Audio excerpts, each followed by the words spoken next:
watching this video. Uh-huh. All right, actually, I'm just going to send it to you because I have it in my messages on my phone here somewhere, and you can just take a look here. Actually, it's probably even just easier to play it on my phone here for you, but it's just a compilation video of like, and it's short. It's like, I don't know, maybe 30 seconds, but it's dudes dying in the threshold. And for people who are listening who don't understand, the threshold is any transitory space, such as a doorway, a window, things like that. And there is this compilation. Now I can't, of course, find it, right? Because YouTube is like going to be a pain in my butt. But it was just essentially law enforcement getting stuck in the threshold at times and not moving, or some CQB military operations that were recorded, and they were not moving through the threshold effectively and getting killed. And it's not like super graphic, like it doesn't show you like, you know, people dying. Well, I mean, it kind of does, but like you don't see them bleeding or blowing up. Shot. Yeah, that's the thing is like you could tell like they lost because they panicked and hesitated before going in threshold, and a lot of people don't realize that they're doing it. And that was one thing like I learned from our CQB course was that there's 2 or 3 times where I was told like, hey, like the first time I was told like, hey, you paused for quite a bit in that threshold and no one died, but you could have died. And then the second time I hesitated for like a millisecond, but it was still like, hey, you know, that could have cost you your life in that moment. And then the third time I did hesitate and I got hit with a what are these Orbeez? With the gel blaster. With the gel blast. The gel blaster got me. And it was like not even a real hesitation. You know what I mean? It was so brief. But it was a brief of like, okay, wait, that's a no shoot. Turn. That's a no shoot.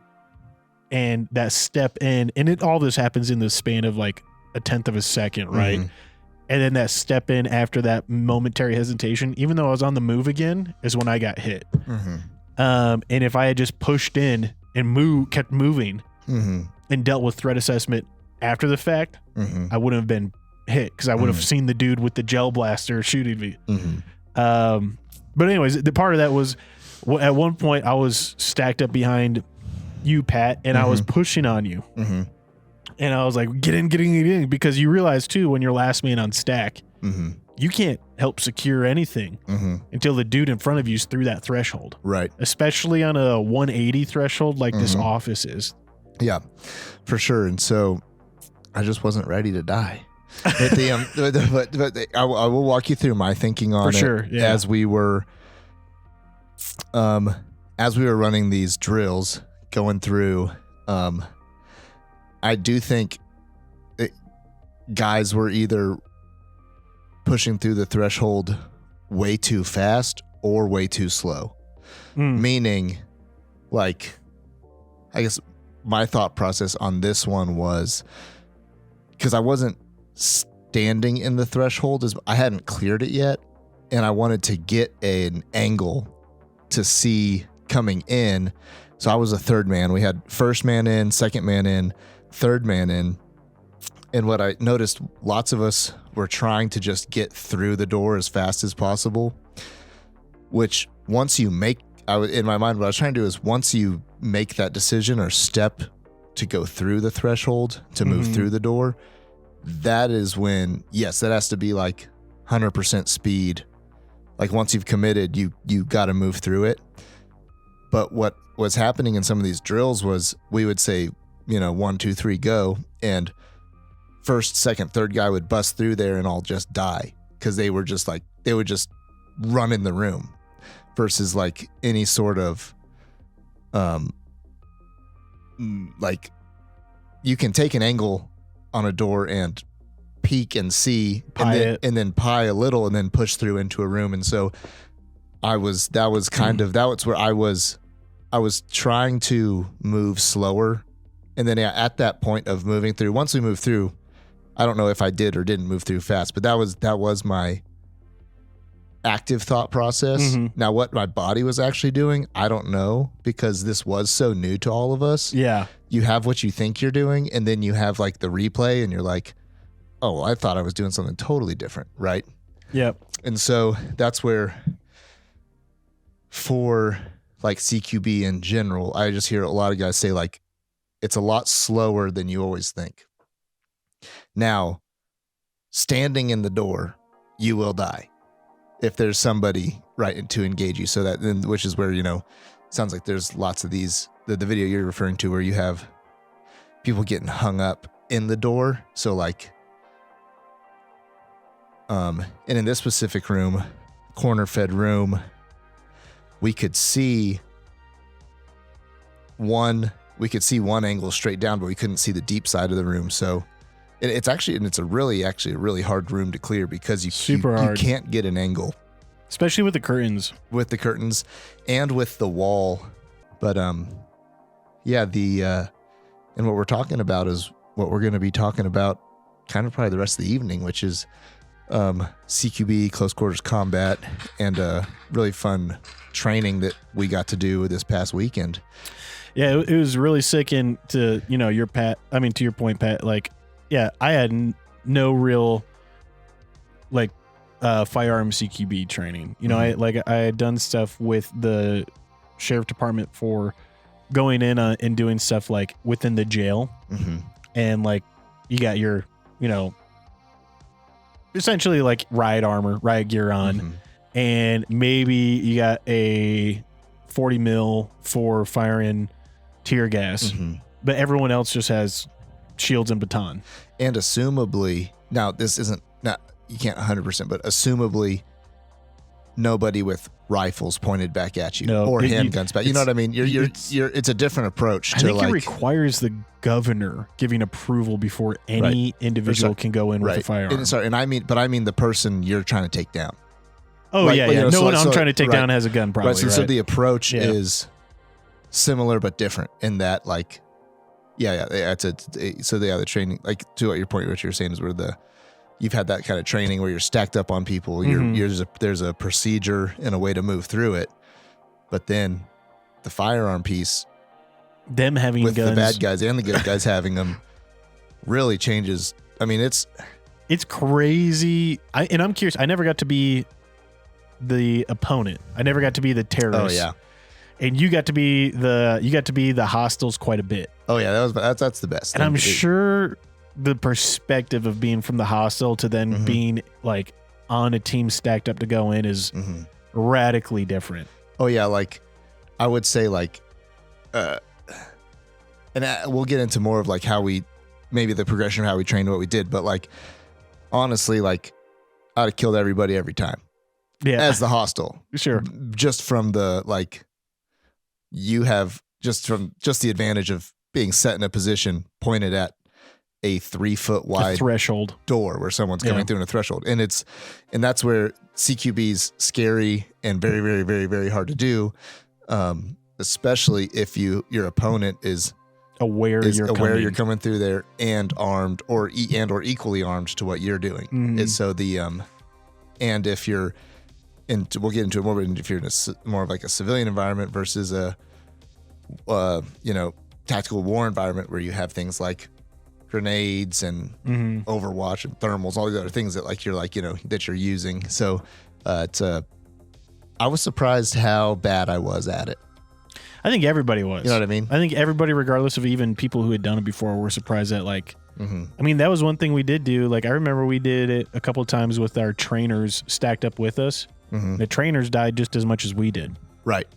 Because it's effing CQB, bro. For as cool as they looked doing the demonstrations. Yeah. Right. And they did look smooth. They did look good, but it's just, that's why, like, I mean, the guys I've talked to who have done the real deal, they're like, it's scary every time. Yeah. And it takes a lot of guts to go through there every time you do it. Before I forget, hey, Ken, welcome to the show. If you're listening, we appreciate you. If you're not tracking what's going on, we did a close quarters combat training here at the headquarters where we had ourselves and a good probably another 15 homies, plus a couple instructors show up and run through the course together. And the instructors were all former military. 3 of them were like former airborne and did, the real stuff, training for it in Afghanistan. And then 2 others, I believe, I can't remember what their MOS were, but they had worked together in like 2-man CQB teams and such like that. So guys with some like real skills and stuff, and could actually properly assess you and give you feedback on, a legitimate, almost like one-on-one thing. Because we were running teams entering in of like either 4-man or 5-man teams entering in. And then you'd have pretty much 3 to 5 instructors watching and reviewing what you did. And you'd pretty much almost always get one-on-one feedback of like, hey, this is what you did. This is what you did good. This is what you did that got you killed. Stuff like that. But anyways, here is the video that you can play. And it immediately starts off with a bang, bro. This is a ATF guy with an MP5 trying to get in through a curtained window. And you can tell he's ATF, not only by his like stuff, but also by how poorly trained he is. Gosh. Yeah, let's see here. Oh, man. Oh. Yep.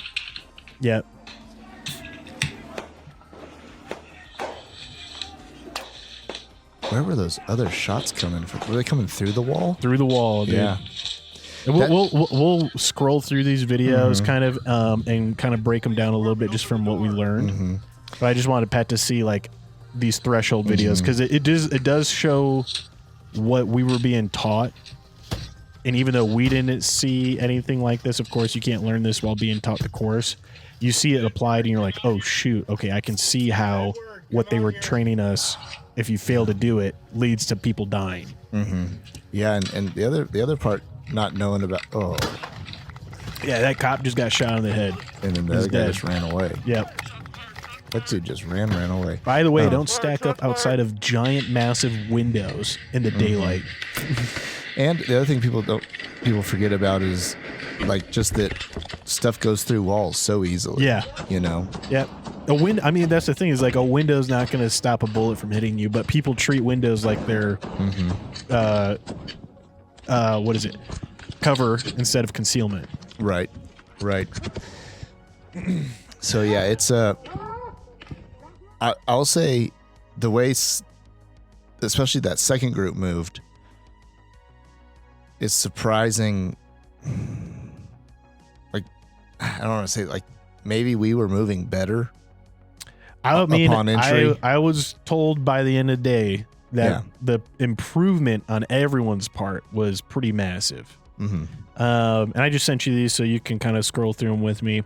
And, perhaps our editor, Craig, will have these videos in the podcast video this week. That's a good point. But first one up is, of course, like just this ATF guy hanging out front, right? I feel like this is just a good place to start to kind of break through like CQB training, what we learned, right? But he's on a roof outside of a window. He's trying to pull a curtain back so he can see inside and decide if he wants to go in or not. And the whole thing is whoever's in that room, because this guy's outside in daylight, is clearly seeing a silhouette of someone with an MP5 trying to get in through that window. And they just start firing rounds off through the wall. And I assume the rounds are further back initially because they're assuming there's other dudes stacked up with him. And you start seeing the rounds. The first couple rounds go off behind him, totally oblivious. He's like, damn, there's gunshots. Boom, gets hit in the shoulder. And he goes down covering his face while more rounds are flying through, right? And it's one of those things of like, this guy's really lucky that the guy thought, I'll throw these first 7 rounds through the wall at where the other dudes are stacked up. He had a clean ladder slide. It was a pretty clean slide down. he was getting the heck out of there. I think this just shows if there's anything the ATF practices, it's retreating. The second video is these police stacked up outside of like an apartment condo. And there's 3 of them bunched up. They break a door down and they're pieing from And this is what they were training us in CQB, right? This is what they really went over. And we got to see firsthand when one of the instructors was like, hey, I'm going to pie this corner. So you guys can see what happens. And he immediately got domed by a gel blaster. Right in the face. Right in the face, and went down and like he literally said when he went down, he's like, this is an example of why you don't want to always pie, especially if you're looking from a bright environment into a dark environment. And pieing being like, layman term would be like just holding your gun up and like kind of moving left to right, looking slow around the door. Yeah. If you think of the door as a threshold and the door's open now, you can only see so much if you're standing flush against the wall. And if you slowly come off the wall an inch to your left or right, whichever direction would move you across the front of the doorway, you're going to see a little bit more of the room, like every step, every inch. And you're that's called slicing it. And you're getting a slice of this 180 degree field of view beyond the door. And it's advantageous actually to pie corners and pie doors when you believe, you're probably searching for someone, but there could be hostiles, or like search and rescue scenarios because you don't know what could be over there, such as like debris or an animal or something like that. And pieing the door is also really excellent, and especially like in a scenario where you have one threat and they're like in the corner of the room and you already have a positive ID on them, and you're just making sure, okay, are there any other civilians, any other like, non-hostiles that might be in the area?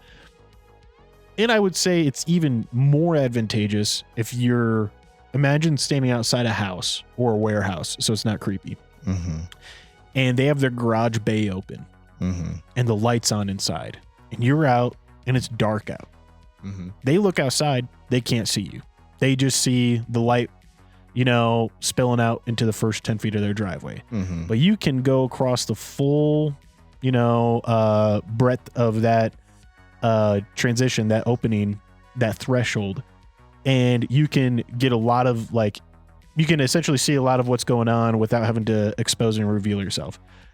When you're pieing from the bright side into the dark side, you're just a silhouette, and good luck seeing something when your eyes are used to like the really bright like exterior or interior, right? So and that's what happens in the second video. Yeah, and in this case of this video too, like he wasn't pushed far enough, like he was standing in the middle of the door. So like pieing too, like go ahead. He wasn't pushed all the way to be where he needed to be either. Like, I mean, it's a wall, so he doesn't really have cover. But yeah, he had no real concealment. He's right, but I mean, and silhouetting himself completely. Yeah, as that door opens up, he's just standing in the middle. Versus, he either needed to switch that rifle over so that it's first, also because that's the other thing too. Like, there's methods to all this too. Where this guy, he stuck his head around first, versus his head's getting visual before his rifle is. Yeah. Right. Versus switching or pushing over to the side. And it's like, it's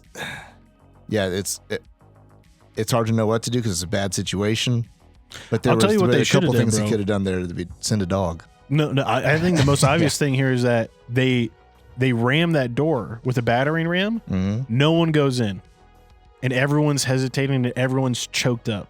And they should have rushed that room, all four of them. They needed it, yeah. Because it's clear the shooter here wasn't ready to take that shot until he felt real good about it. Right, it's a go or no go. Like, yeah, and that's where the same thing where like once you're in the door, you need to go in. Yep. I mean, and I've seen stuff also too where like they'll do like something to distract, or even like just corner fire one of these windows out and toss a flashbang or a smoke or anything in, just to grab someone's attention right as you cross threshold and go in through the door. Oh, for sure. And the fact that like they open this and no one goes in, there's a ton of hesitancy. They open it again because the door's closing on them. Yeah. They're not really, they don't really officially have someone in charge of the door, or someone who's pushed all the way to the side. And watching this video too, like we were saying at the beginning of the show, it's like, I'd like to see what I looked like versus what I thought I was doing. Hey, the video's on its way out. But yeah, that's true. That's doing true. A lot of editing right now. But like in this guy's case, he's doing his thing. He's thinking about a billion things. He probably thinks he's on it. He's not. from somebody like me who's really has zero experience watching it, going, here's 5 things he did wrong. Sure. And so like but in general, standing in the door. Also, bro who ran away. That's the thing too, man, is like, if you all push in, it's a lot harder for your homies to leave you. Yeah. Oh, you know what I mean? goodness. If you're all in that room together with the mindset of like, we're pushing in, we're getting this guy, then like you're less likely to probably leave one of your homies up there to die and abandon them. The next video though is a classic one of like standing in the threshold, exchanging fire back and forth, and then rather than committing and going forward or falling back, dude just stands behind a wall, and that wall is not explosive proof. And that was something we did where I remember a lot of people were like, some people huffed and puffed, but it was when we were doing 2 4-man stacks, and one of the stacks went up the stairs here to the office, and then they hit the door, and the instructor's like, "You're all dead." And like, why? He's like, "It's a bomb." And it was a scenario of like a bomb or explosive on the other side of the door. Which, yeah, it's like cheating. It was like, well, we're not doing bomb defusal today. But the purpose of that was to simulate, can the team who first came in and secured then now transition to fill and secure the upstairs, because everyone who was supposed to secure the upstairs just got freaking, became a casualty. Yeah. And it was also a point made of like, when we were practicing breaching and examining a door before going in, it was one of those things that made it like, if you lean up or touch that door too much or knock on it or hit the handle too much testing to see if it's unlocked, there's a good chance you're just going to start taking rounds through the freaking sheet metal. Or if you accidentally test that door handle and open the door and it is tripped or something, you just now tripped the explosive and you're all boned. And it was just one of those things that I was like, wow, okay, like there's a lot that like we were going over that I saw a couple eye rolls at that day. And then now I'm seeing this footage and I'm like, damn, bro, like it's actually like, it can be like that in some environments. Not an environment I foresee myself getting into. Right. Here's my thing. I never,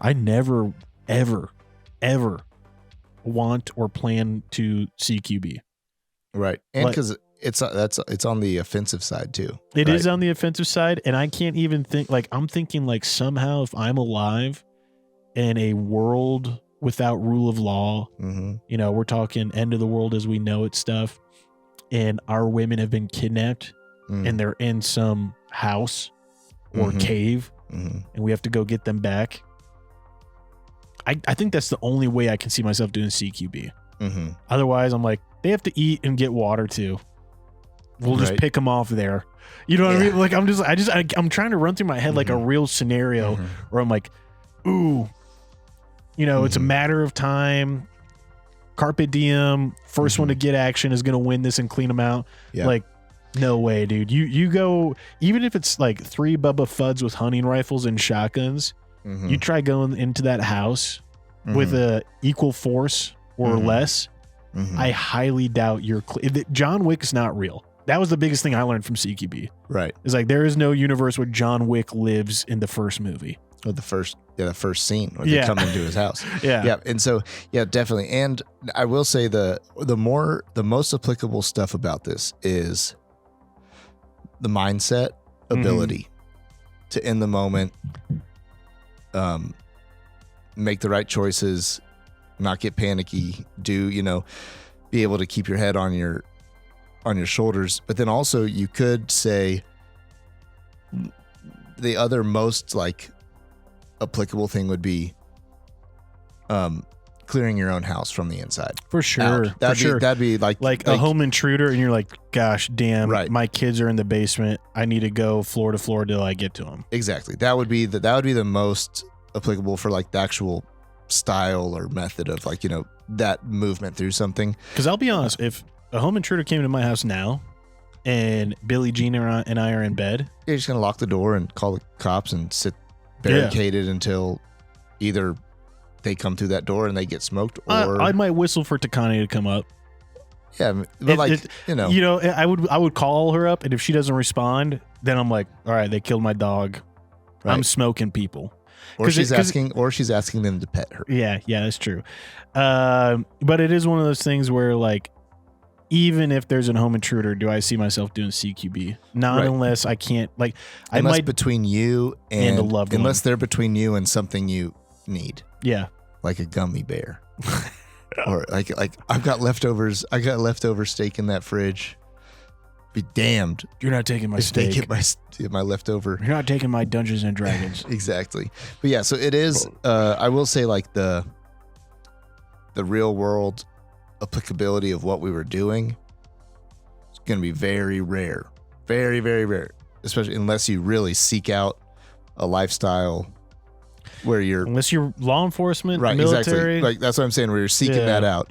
And even then, like, we just see so many videos of these law enforcement guys who shouldn't be doing it. Yeah. Or just got no good reason. Or you just never end up in that situation. Hopefully. Right. And so that's what I think when I talk to law enforcement or military guys, really the guys who I think are really have matured through this they're on the back end of the coolness of it. Which I'll be honest, I'm on the front end of the coolness of it. Yeah, like, this is sick. I think it's dope. I want to keep on practicing. I never want to have to do it in real life. Exactly. But the guys who are on the backside of it, who are really, like, been there, done that type of stuff, like, the one word they always tell to me is mindset. Like, mindset. Like, I don't care how good you are at your marksmanship or your, like any skill you have. Like, I really don't care what you have, but your mindset in a situation and your ability to maintain that mindset in a high stress environment is the number one thing that is most important and most looked for and needs to be most trained. And I think what's cool about that is you can take this thing that I think is fun and cool to do and, clearing through a warehouse and actually stress test yourself to a point where just other areas of life also you can, like, it's not seeing a no shoot target. It's also being like, all right, there was a 4-car pile up. I just came up on the scene and I'm not losing my shit.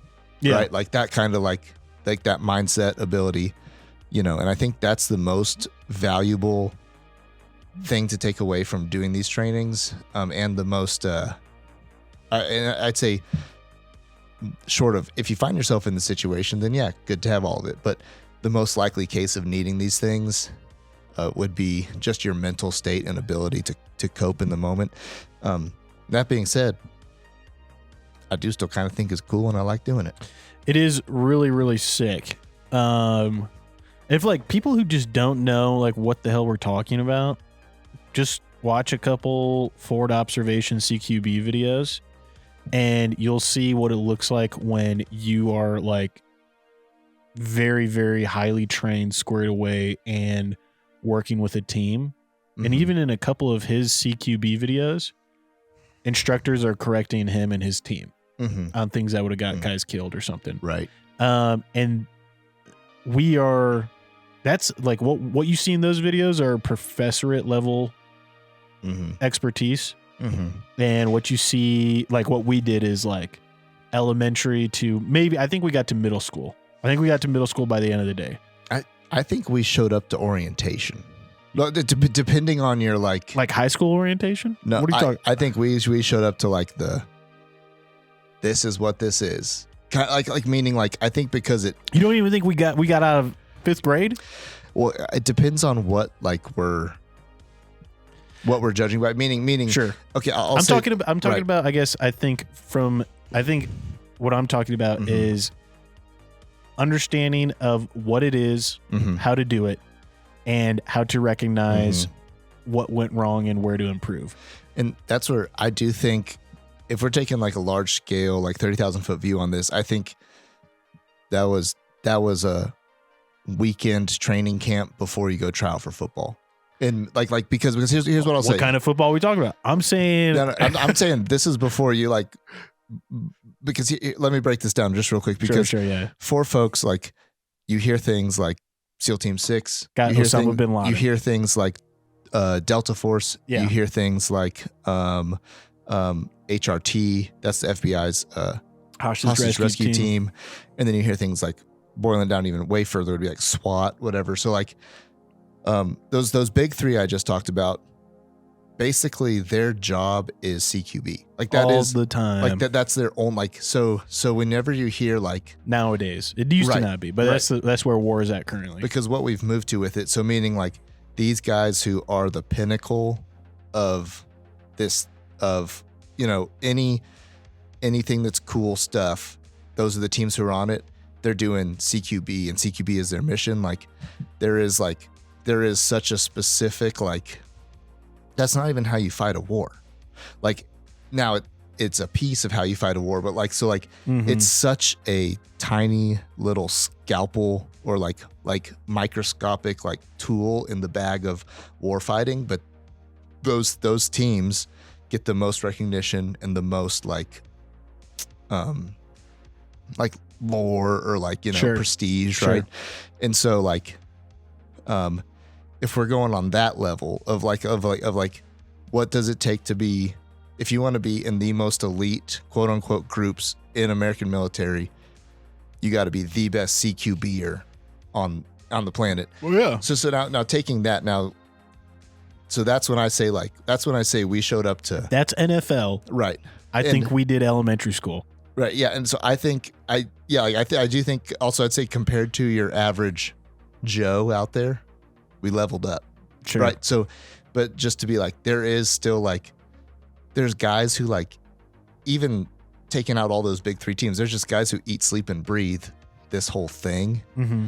And I think that we got a really cool peek into that world, you know? And so like, and now from here, if you want to keep doing it, now it's time to, now you progress, now you learn, now you break it down into tinier little, you microanalyze this, that, and the other, you get good at, you know, where literally taking one step through a doorway could have 50 things you did wrong. Okay, now we're going to break that down. And so like I do think from where we started that day when we came in, now we do have a understanding of the process, how it works, what we do, but it's just like, one, obviously reps are important, but then two, doing them good is important. And so I think depending on how you look at it, yes, we got like I think we got through elementary school with it, like to your point, but then also like to this other, like what the world of CQB means, there is still like a lot to do if you want to like keep moving through that. Oh, for sure. Yeah. That's what I'm saying. And like, I think like, cause I think elementary school is pretty much like, cool. You showed up with the tools. Mm-hmm. Now let's just get to the point where you're not actually, like, I think elementary school is like, can we get to the point where you're not killing your homies with the tools? Right. Where you're not where you're not a hiccup and like, you know how to do it. And you know, like, okay, the only way anyone's dying is if the bad guys get us. Right. Because now we're squared away enough that we know the process and the maneuver and like what the roles are and how to identify where to fill in. And I would say most people graduated elementary school. Yeah. At the end of that day. And like for where it started in the morning to where we left in the end of the day, it was night and day difference on people's ability to move through that. For sure. And I'll say one thing too, like I think, I don't know, I didn't count it right, but I definitely think I quote unquote died, as in I failed to find and identify a shoot target. Mm-hmm. And this was before we even like having instructors call out, you're dead, right? Mm-hmm. This was just like things that I noticed on myself. There was like, I'm pretty sure 6 or 7 times where I was like, okay, I died. And I know why I died. I know how I died. It wasn't a cheat thing. It wasn't like, well, no, I said bang, bang. You know, it wasn't anything like that. It was like, I did not cover that corner because I just assumed someone else was. And now me and that guy both died. Yep. And like, that is the most valuable thing there. And I think like the introductory training, right, is like, you're going into a space. Just think of it as like an open rectangle. And in an open rectangle, how many angles are there? There's going to be 4. Yeah. And you're going in through the door. Maybe it's a corner door. All right. You get to almost eliminate one, but not really, because the dude's on the backside of that door in that corner. And so like, it's all about just like making sure you're understanding of like Are you aware of who is handling what? Are they still handling it? Mm-hmm. Are you handling your area of coverage? And if you're down, did someone move in to cover you? Mm-hmm. If someone else went down, were you aware of it and listening and paying attention and able to transition to fill their need? And that was honestly, I was told that was our goal. I was told by the end of the day, if you can get to the point where you can recognize the need and fill the need, we've succeeded today. And I think we got there. Yeah. Yeah. And I think it was crazy too, as we progressed through the day, we started with just like your basic cardboard targets. And this was all no live fire, just pointing our gun and saying, yeah, bang. we had bolts out of ARs, or we had individual, designated instructor went through and checked each and every single one of the mags to make sure there was no ammo on site in the facility. People were told not to bring ammo anyways. No one even had ammo in their concealed carry. Right. And so it was like we were super squared away. Yep. And so but as we did this, as we added in more and more layers of complexity, once we added in having real combatants or just real people involved, like that showed you how fast the chaos gets real. When it was, am I supposed to shoot this guy? Am I not? Okay, now, but I'm not supposed to shoot him, but I at least need to handcuff him or get control of him, and I still can't trust him. It was the how I shot some civilians. right. I shot some civilians. There was straight up one time where I was yelling at this instructor who could be a hostile, could not be a hostile. I was like, "Show me your hands! Show me your hands!" And like he's like looking at me, reaching his hands behind me. I'm like, "Show me your fucking hands!" And I just start pulling the trigger. I'm like, "Bang, bang, bang, bang!" And he goes down and falls. And as he falls down and stretches his arms out, I just see a Gatorade bottle roll away rather than the gel blaster. And I was like, "Shit." Yeah. That one's on badge cam though. I told him to show me his hands, and he kept on reaching. I didn't have a choice. There's literally a dead guy with a gun right next to him. Like, what was I supposed to do? No, yeah. It just shows you. It's just like those little additions of realism. Yeah. Go to show like where it's like, oh my gosh, this is really so stressful. It's not a video game. It's not like it doesn't just play out easy. It's like there's a lot that could happen. I would say it's funny with some of the guys who we had here.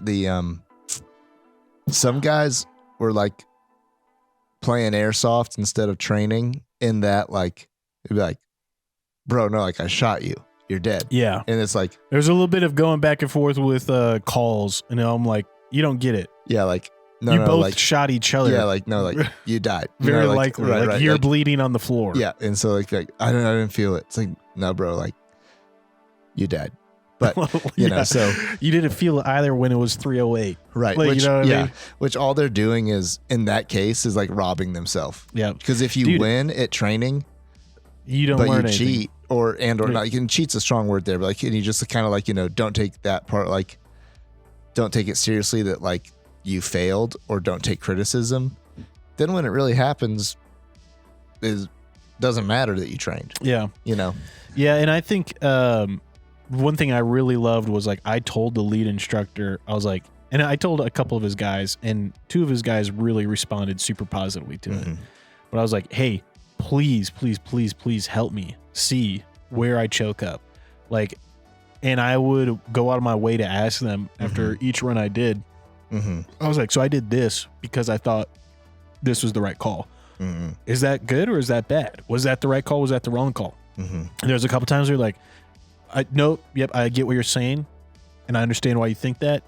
It was the wrong call, and here's why, and let's play it back. And then there was a lot of times where I felt awesome because I was like, I did this, and they're like, that was the right choice. That was squared away. And I was like, oh man, like I'm on cloud 9 because I feel like I'm getting it. I feel like I'm learning it.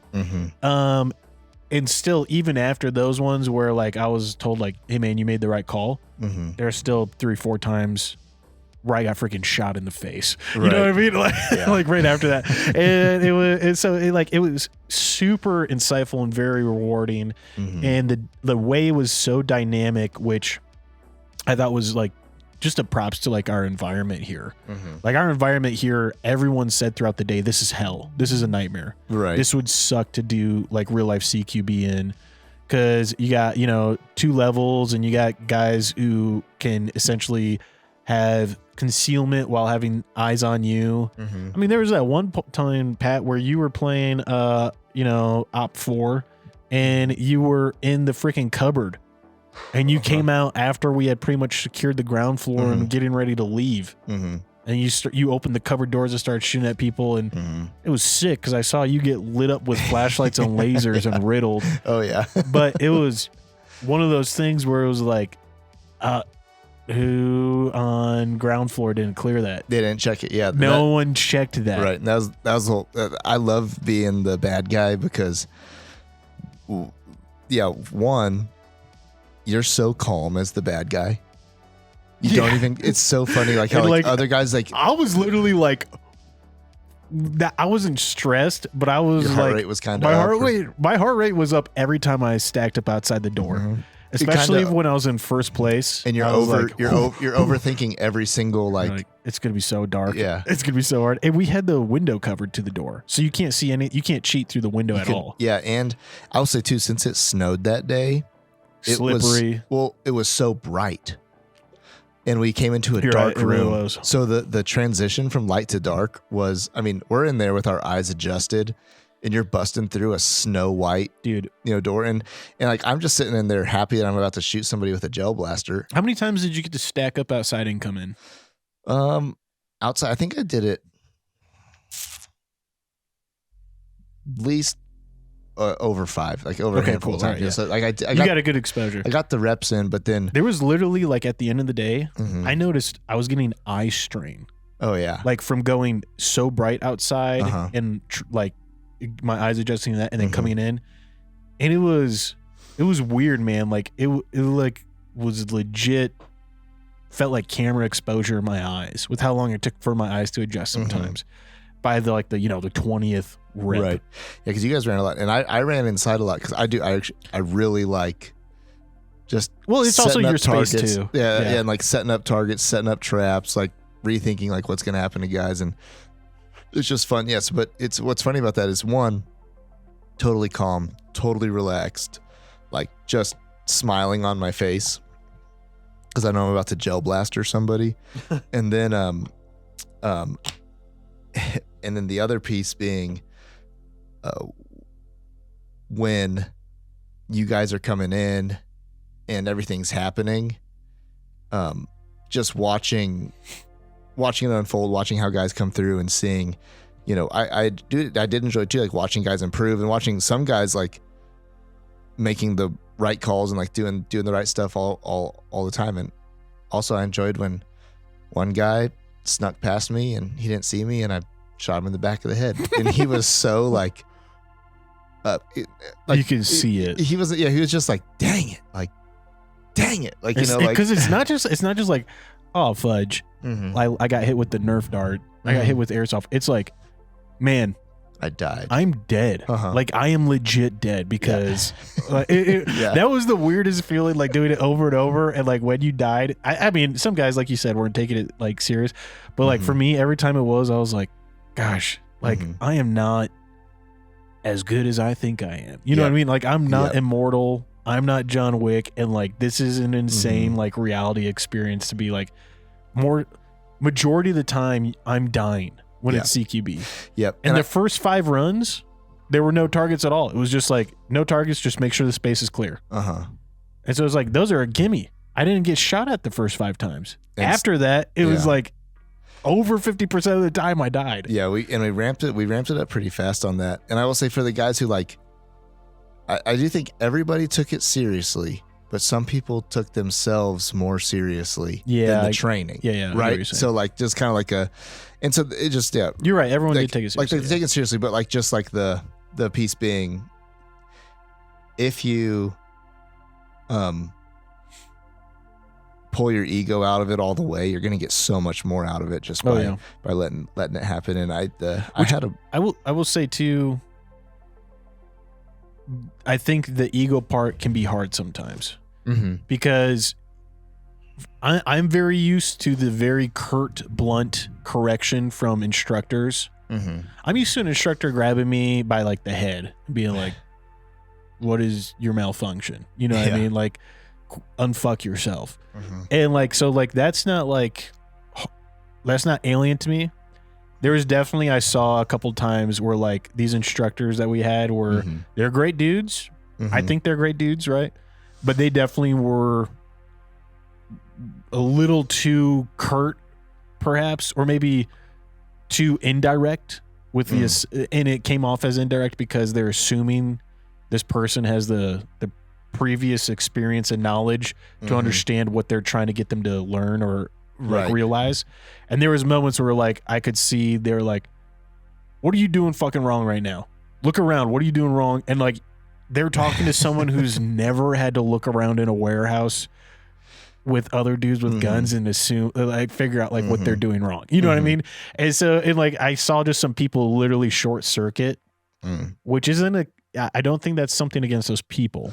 But I do think that's like part of the learning experience and something to understand is like when you're dealing with people who teach these kind of courses, CQB and things like that, you're going to be dealing with people who have not had to approach it from a inexperienced civilian mindset in a very, very, very long time. Right. Or even like taking CQB, I was just being like, one person grew up and is indoctrinated into the military. The other guy is not.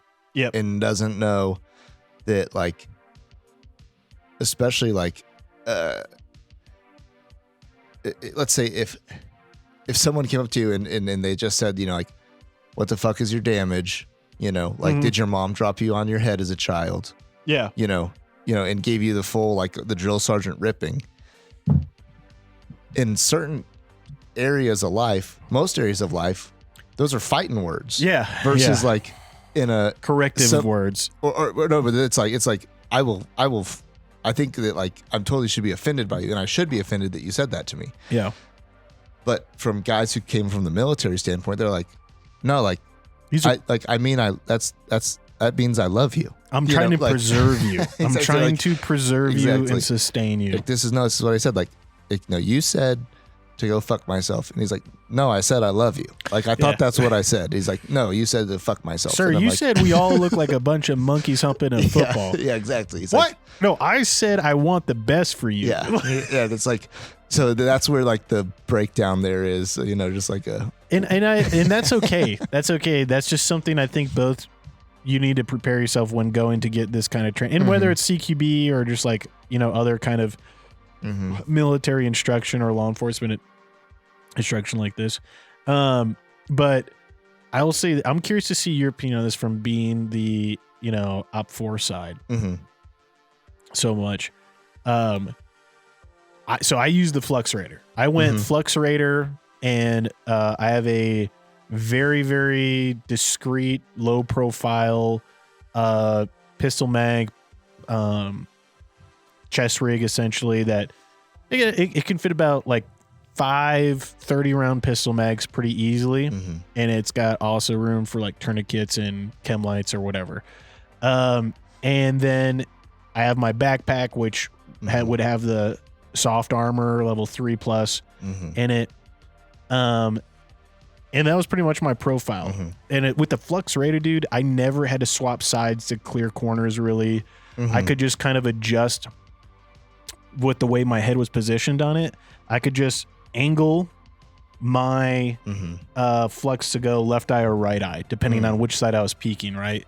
And the Flux Raider is such a small, compact position. Was like, there's a couple times where I actually didn't deploy the brace. That's because you could pull it. Yeah, you could pull it off your shoulder or not have it deployed and be able to push around that way. Well, I would have it on the single point sling and just up to go around left or up to go around right corners. And I saw a lot of guys with like really bad handling skills for their ARs. Like everyone else was pretty much running ARs. I think I was the only person not running an AR. Besides me. Well, yeah, you were running caulk gun, and people loved it.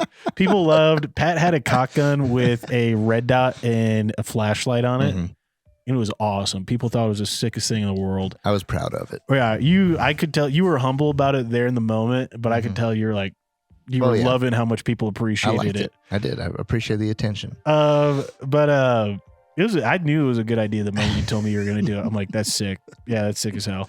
Yeah, but everybody else was running like basically 16-inch ARs, and if it wasn't, it was 16-inch because they had a suppressor on it. You know, Yeah, you know what I'm or they saying? had like nobody had anything their short. pistol ARs, but their pistol ARs were like not that crazy short. They were still. I think the smallest one I saw was like a 12.5. Yeah. All that said, though, there was a lot of guys I saw one-handing their AR while moving and like holding their AR by the grip up in the air while going up the stairs and putting their hand out to rails. I saw a lot of guys. I mean, it was unreal how many dudes got freaking flagged. Oh yeah. Like just people not aware, they're tunnel vision in, looking at their sights, and they just are like pointing their barrel at the back of another homie. Which again, this is a safe environment to be doing that. It's a training environment. Bolts are removed, magazines are empty and unloaded. Even if a round somehow found its way in the chamber, it can't go bang.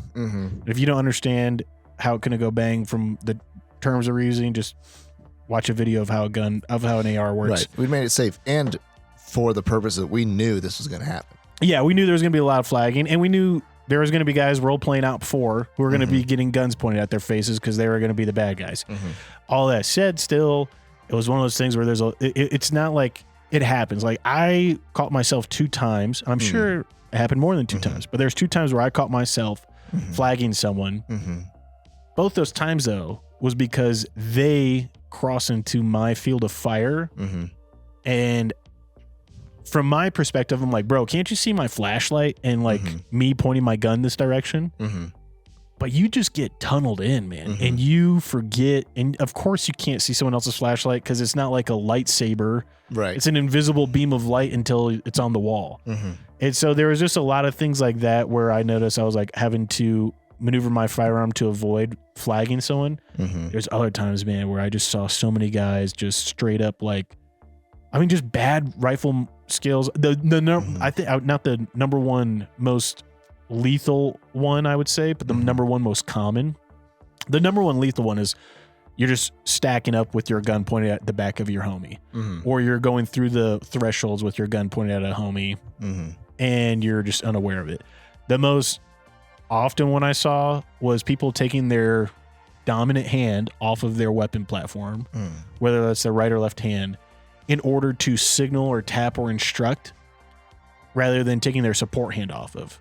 So they're calling or signaling to the person behind them, hey, let's move. Hey, let's go do this. And they're taking their hand off they're taking their dominant hand rather than their support hand off their firearm to do that instruction. And it's like, bro, what are you going to do if you're taking your strong hand, your dominant hand off your firearm and signaling to the person, and then rounds start ripping through that door?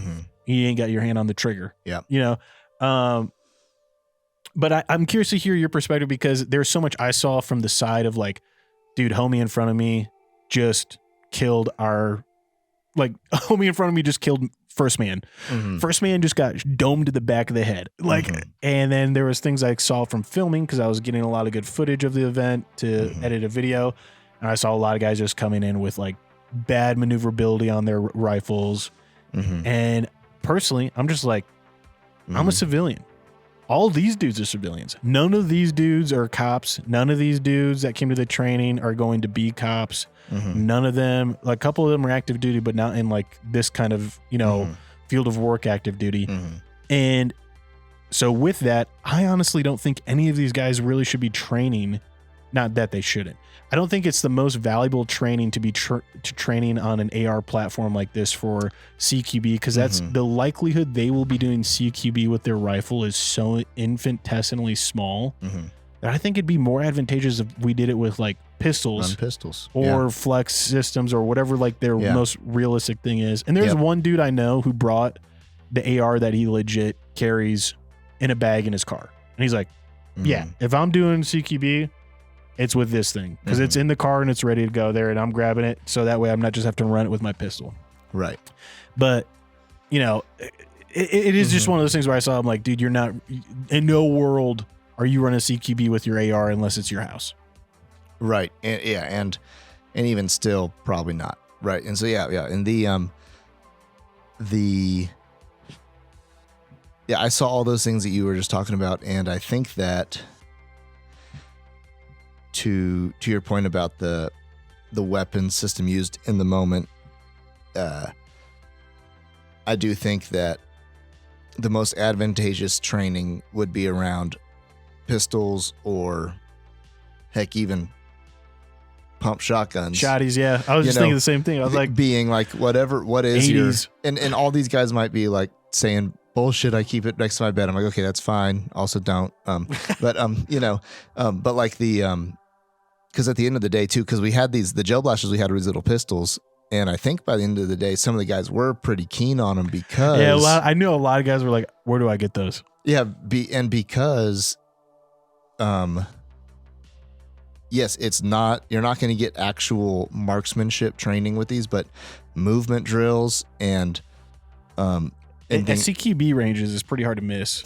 It's a lot faster than a Nerf dart, a lot more accurate than a Nerf dart. Yeah, exactly. And so the ability to movement with a team, the safety aspect, which is nice too. Like, yes, we pulled bolts and pulled everything, but 100% no one's dying from a gel blaster. Yeah. No matter what happens, right? Like that sort of thing. And then practicality being like, if we're talking to about some of the stuff through the day would be, shrink teams to 2 to 3 man teams. Really you should run single to 3 man teams, and then or most likely scenarios with pistols through a building. And then because most of those guys are concealed carrying handguns, right? And that's what you're going to have in the moment of this sort of thing. And so, I think that most applicable training is to run pistols, run a Mantis system, run a gel blaster, whatever. I was at Mantis system is sick. With a good amount of guys had Mantis system. Oh yeah, it was awesome. I'm going to save up for one now. I was about to say, after I saw that too, I thought like, as the trainings continue forward, that should almost be mandatory, a potentially mandatory item. It's just $300. It's a lot of money. There's a lot of boys who ain't got that cash. So it is a lot of money. So mandatory might be a sharp word, but I'd be like, if you want to keep training seriously this way, it puts your weapon in safe, and then also like the laser that comes out of it, it's super awesome. It's super great accurate. Feedback. Yeah. So great feedback on how accurate you are, what's happening, and so I think it was one of those things too, where like we're talking about a higher level course here soon, right? Of taking people who passed, quote unquote, passed this one, right? Mm-hmm. And would be interested in more. Yep. Do, and then I think it makes sense at like a higher level, right? Like, hey, if you want to do your if 200, 300, do. If this is something you want to train and do and keep doing, yeah, it's a good tool. And so I think that most applicable, use a pistol, and then also, out more like if you're doing outdoor stuff, field stuff, like run the ARs. And then, like we said at the beginning of this, which was, there is a piece of this doing it just because it's freaking feels cool. Feels cool. So it feels sick to have your AR and be clearing in. So right? run the AR, be proficient with that as well. But I think 2-man pistol teams are the ultimate training in that situation for really getting what might actually could potentially happen and what you're going to need to do.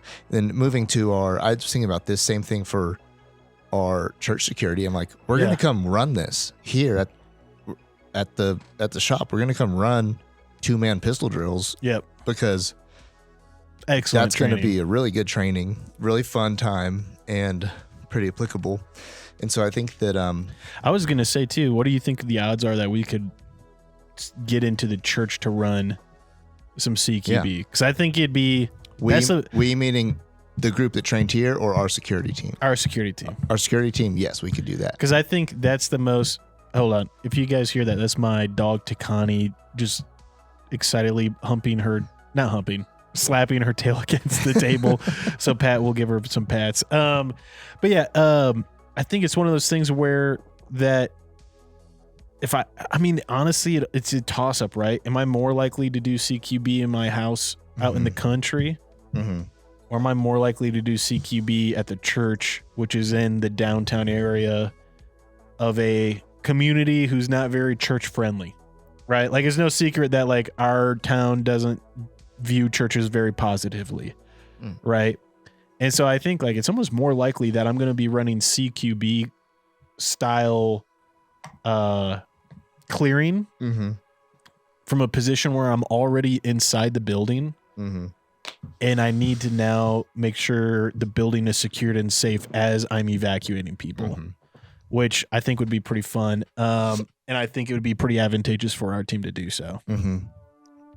No, for sure. And that's going to be with pistols too. We don't have a locker of ARs and shotguns at the church. Exactly. And I think going back into the weapon handling of the dudes, it's like, yeah, I guess you didn't. I was just curious. Yeah. You saw me running. How bad was it with the flux? Like, did you see a lot of stuff where I was choking up hard on that flux going around the corners? Well, I think that's the nice thing of the advantage of the flux is it's so short. No, you probably weren't getting choked up. What I didn't notice or see was if, like you said, you were able to switch sides as you came around stuff. I didn't see how effective that was or wasn't. Where, like we were talking earlier with the video of the guy where you might think that you're clear, it still might be your head going through first instead of your gun. And so, but for all these guys, like, you have to sit with your gun for a long time and switch it back and forth onto each shoulder, practice pulling your weapon in to walk through a door, practice with your offhand, and just practice manipulating your weapon more and more and more and more and more until it's literally so natural that it's a part of you if you want to do this thing. And, don't work on the John Wicky type things of your speed reloads or flicking a mag out with your, instead of pulling a mag, like flicking it out and throwing it back in or whatever. Like, so many different things you could be like that feel cool. Like, the coolest thing to do, and what I was running for a while was, and this goes into also how to put your weapon away on you, is AR with a sling. Practice pushing your hand, basically putting it in all positions, having it up in your strong position, having your sling where you can manipulate your weapon to your offhand shoulder, being able to low port your weapon in front of you, push a hand through, and high port your weapon at your back, so that you can, especially if you're running slings, get comfortable with all of the pieces of it too, because you get tangled up in a sling real fast, and also work on being able to make that an appendage of yourself, so you can push it to one shoulder, push it to your weak side, push it to your strong side, while keeping your dominant hand on and all that stuff, and then that's just going to make everything else so much smoother, where you're not overthinking or having to think about all those things.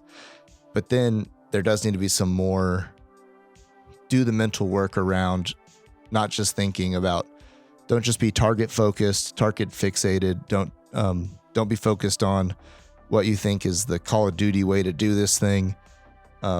Be focused on like what's safe for your team, knowing everything around you, that everything that's on you is squared away. And then where's the need? Yeah. And pushing through that there.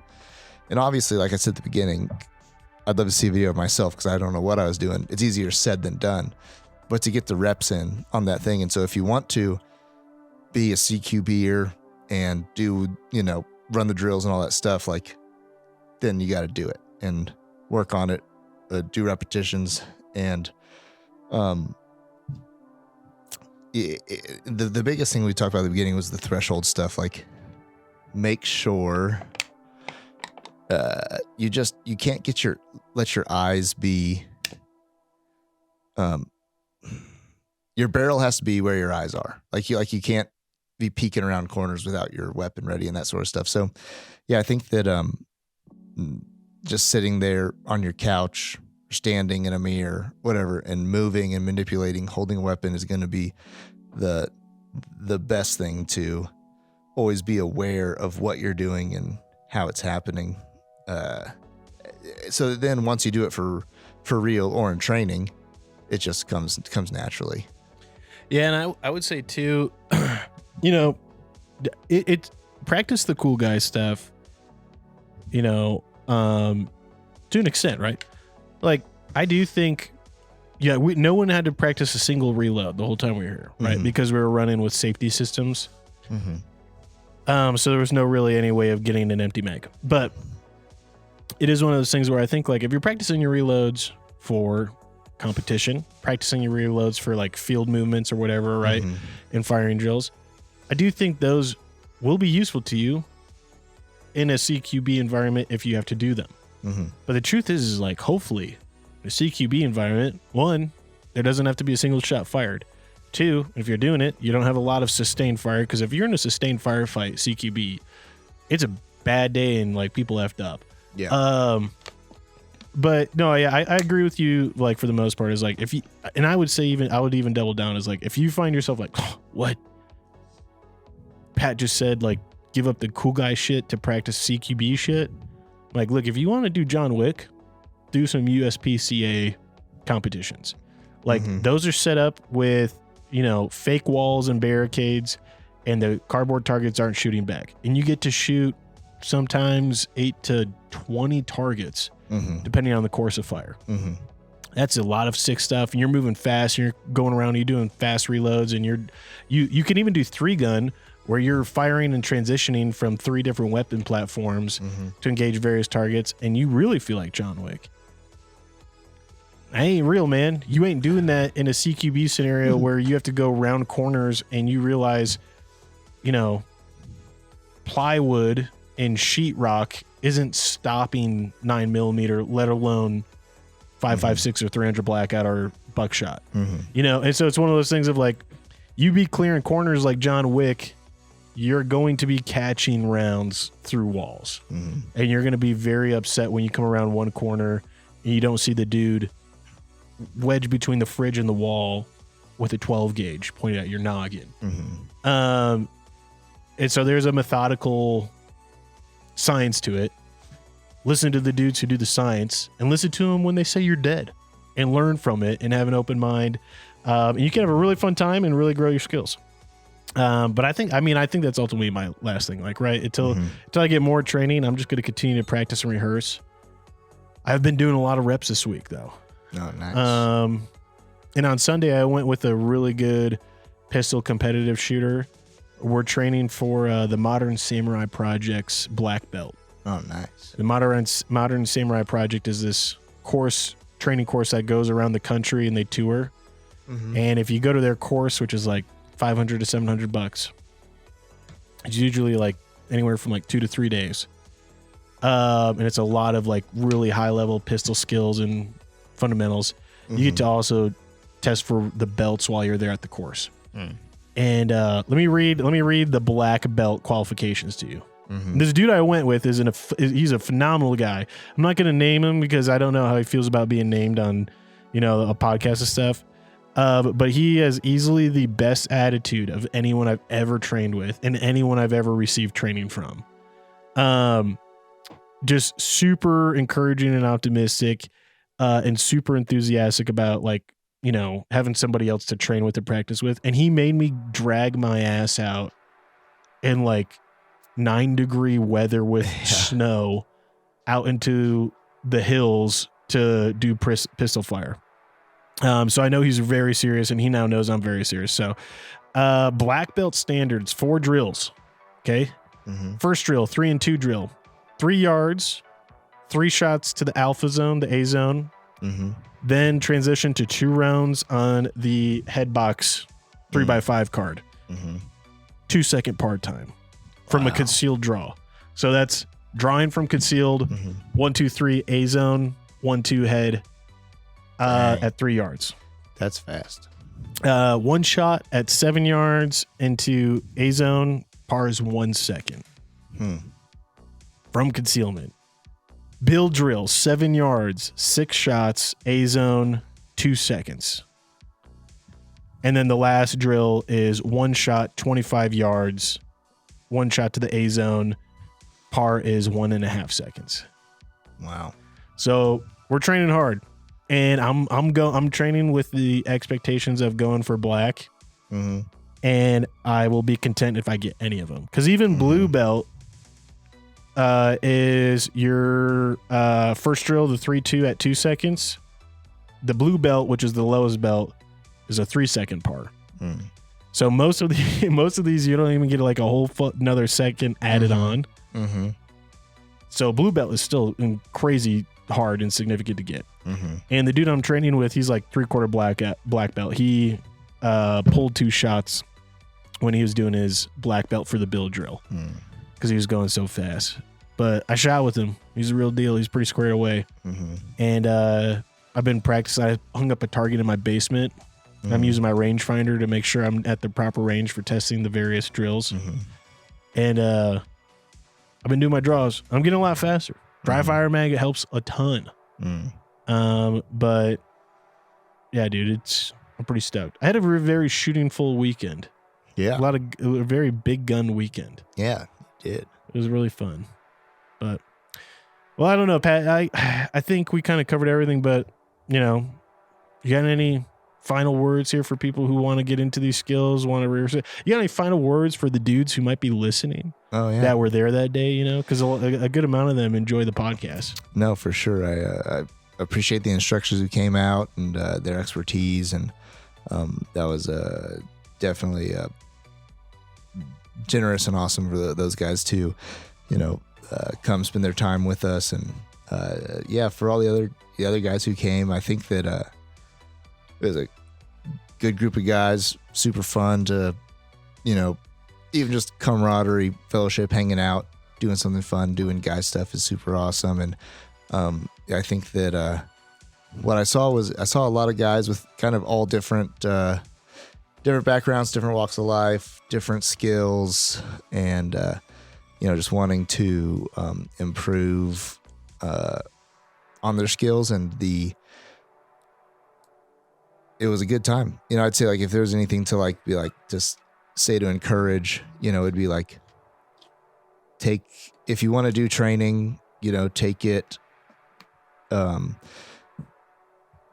seriously. Not that guys didn't, but take it. You can always take something more seriously, push yourself to learn more, work on stuff on your own, off time. Let the guys who know what they're talking about say what let the guys who know what they're talking about teach, and let yourself be critiqued, because that's going to ultimately be for your betterment, because none of us are perfect yet or even great yet. And so being critiqued in a training environment is the point. And so allow that to not make you think that you're not good enough or that you don't want to come back, but that you just have more to strive for, and that's the whole point of being there. Yeah, I think my feedback for the instructors too was that the instruction was great. Be confident with your instruction that you have something to teach. I think there was a couple times where I felt like someone might have not said something had I not asked. And I want those guys to grab me by, my harness, my chest rig, like, look, dude, I got something to tell you. And I want it I want to be instructed and molded. You know what I mean? And so for those of you who are instructors, know that you have things to say that are valid and educational. At the same time, the flip of that, which is kind of like a paradox, is that be aware of the too many chiefs in the teepee issue. And there were several times where I think there was a breakdown that was 15 minutes too long because there was too many instructors trying to share their piece of the pie when they're kind of repeating what someone else said. Right. And it was one of those things of like, be aware of that syndrome, because if there's too many chiefs in the teepee given too much instruction, they start to overlap on one another or maybe contradict. Yep. And they also start to like have to tune one out to listen to the advice of another one. And you pretty much are just like going to make a decision like, all right, I don't like the way that guy talks. I'm going to listen to this guy. And that's an unfortunate thing. But I would say honestly, like, sometimes it's best to wait to speak and listen, because someone might have already said what you want to say. Yeah, definitely. And the other piece being too, might have something great to say, but people can only take on so much information at one time to then implement that into the training. So if it's especially in any situation, especially a beginner situation where it's like if you're got to work at one thing at a time versus having an additional 10, 15, 20 things in that moment to now think of the next time you do it, so that'd be like, even if it's good stuff and it was all good stuff, it's information. You can't have information overload where it's like, okay, now I was just barely holding my crap together. Now I got to think about all these other things that are now going to be, really not conducive to a good training and good retention. That'd be the big thing, retention on those things. Yeah, be gentle with the babies while you teach them. Alrighty. I think that's it. Pat? Classic sign off? Just till next time. Till next time.